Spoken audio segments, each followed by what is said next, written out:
पाकिस्तान में पेट्रोलियम मसनूआत की कीमतें नाकाबिले यकीन और नाकाबिले बर्दाश्त हद तक बुलंद हो चुकी हैं।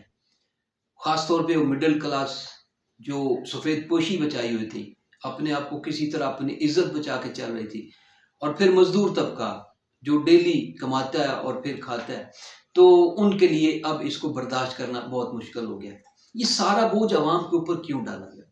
बजाय तो प्राइम मिनिस्टर साहब बड़े परेशान दिखाई देते हैं, कहते हैं कि मैंने इतने इतने पत्थर दिल पर रखे हैं, और वो पत्थर ही हैं जिसकी वजह से मैंने पेट्रोल की कीमतों में उस तरह से इजाफा नहीं किया जिस तरह से दुनिया भर के अंदर हुआ। हालिया जंग को, ईरान अमेरिका जंग को इसका बहाना बनाया जाता है, लेकिन इसी दूसरे मालिक भी इसी सूरत हाल का सामना कर रहे हैं। बांग्लादेश की मिसाल ले, वहाँ पे जंग से पहले पेट्रोल जितना कीमत पे था 159 पे था, आई थिंक आज भी उतना ही है। हमारे पास 252 पे था और अब 399 पे, मतलब 400 पे चला गया। डीजल भी यहाँ तक चला गया।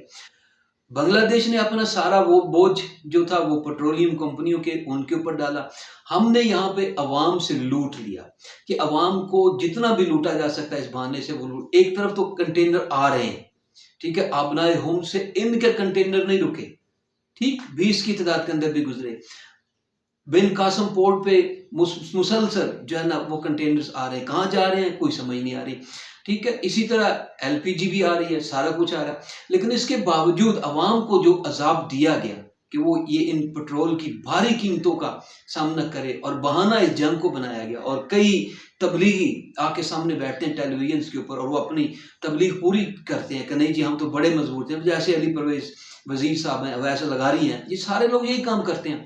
जबकि असल चीज क्या है कि इन्होंने आईपीपीज को तो रजा दिया। बहुत सारी ऐसे डिस्कोज हैं, ऐसी आईपीपीज हैं जो कोई काम नहीं कर रही, कोई उनकी बिजली की पैदावार नहीं है, लेकिन उनको हम डॉलर्स के अंदर पे कर रहे हैं।